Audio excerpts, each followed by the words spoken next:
사랑하는 성도 여러분, 반갑습니다. 오늘도 말씀과 함께하는 이 하루를 통하여서 하나님께서 우리에게 부어주시는 놀라운 은혜와 그 큰 축복을 마음껏 누리시는 이 하루 되시기를 주님의 이름으로 축원드립니다. 오늘은 열왕기상 12장에서 14장까지의 말씀으로 함께 하나님의 은혜를 나누고자 합니다.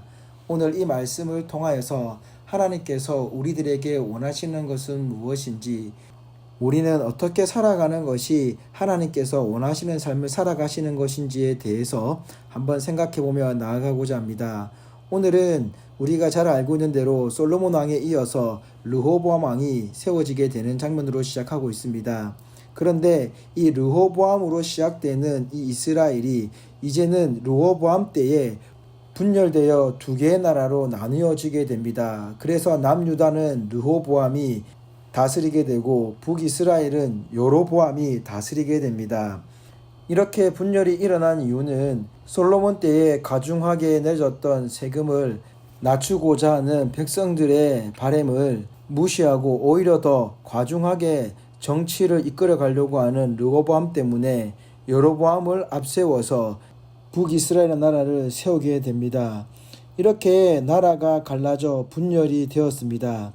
그런데 중요한 것은 단순히 정치적인 이유 때문에 나라가 분열된 것처럼 보이지만 이 분열을 통하여서 어떠한 일이 일어나느냐? 바로 하나님과의 분열이 일어나게 되었다는 겁니다.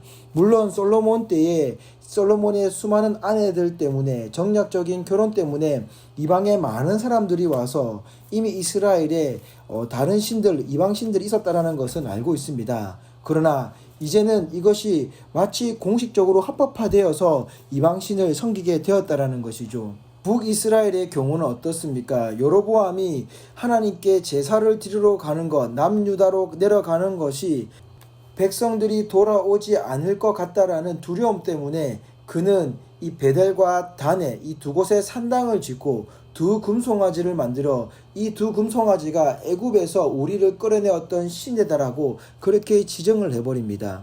뿐만 아니라 남유다에서도 이 르호보암은 여러 산당을 짓고 여러 우상을 만들며 아세라상을 세웠다라고 이야기하고 있습니다. 뿐만 아니라 남색을 하는 자들이 있었다라고 기록되어져 있습니다. 이러한 것을 볼 때에 그들은 하나님께서 분명히 내어 쫓으라고 했던 그 가나안 땅을 정복할 때에 이제는 사라져야 되는, 없어져야 되는 모든 일들이 다시금 부활하여서 그들의 삶을 침투하여 살아가고 있다는 것이죠. 이것이 바로 하나님과의 분열이요, 하나님과의 분열이 바로 우리들에게 죄라는 것을 말씀해 주고 있습니다. 왜 이런 일이 일어났을까요? 그것은 바로 르호보암도 여로보암도 자신의 지배력을 가대평가하고 있었다라는 것입니다. 자신이 통치하는 그 통치의 능력을 가대평가하며, 그리고 백성들이 온전히 하나님을 따라야 되는데 그 하나님을 따르는 것을 이 우상으로 대신하는, 즉 하나님을 가소평가하는 일이 일어났다라는 것입니다. 자신이 하나님을 가소평가하니 자신이 다스리는 백성들까지 하나님을 가소평가하게 만들었다는 겁니다. 그런데 중요한 것은 무엇이냐면 하나님이 이 여로보암의 잘못에 대해서 질타를 하실 때에 분명히 말씀하고 있는 것이 14장 8절에 보면 나라를 다윗의 집에서 찢어내어 내게 주었거늘 너는 내 종 다윗이 내 명령을 지켜 전심으로 나를 따르며 나보기에 정직한 일만 행하였음과 같이 아니하였다라고 말씀하고 있습니다. 그리고 오히려 더 악을 행하였다라고 말씀하고 있습니다. 즉 하나님을 버렸다라고 말씀하는 것입니다. 사랑하는 성도 여러분, 우리는 우리의 삶을 하나님 앞에서 너무 가대평가하고 있지는 않습니까? 우리가 하나님 앞에서 가대평가할 수 있는 것이 과연 무엇이 있을까요? 우리는 하나님 앞에서 나를 가대평가한다는 것은 결국은 하나님을 나의 삶에서 가소평가한다는 것을 오늘 본문의 말씀을 통해서 보여주고 계십니다. 우리가 하나님 앞에서 겸손하게 될 때에는 하나님 앞에 전적으로 의지할 수밖에 없는 삶을 살아가게 되는 것입니다. 그렇다고 한다면 하나님께서 원하시는 삶은 우리의 삶을 내가 가대평가하는 것이 아니라 우리의 삶을 하나님 앞에 온전히 내어드리며 다윗처럼 전심으로 하나님을 섬기는 것입니다. 이것을 지금 오늘 본문을 통해서 보여주고 있습니다. 그런데 이것이 어디서부터 꼬이게 되었습니까? 바로 솔로몬이 열왕기상 3장에 보면은 애굽의 왕의 딸을 자신의 부인으로 맞이하게 되면서 이러한 모든 문제가 시작되게 되었습니다. 그리고 자신의 수많은 부인들 때문에 이스라엘 땅에 우상들이 들어오게 되었습니다. 그 결과 어떻습니까? 분열을 일으켰던 여로보암이 솔로몬을 피해서 갔던 곳이 바로 애굽이었습니다.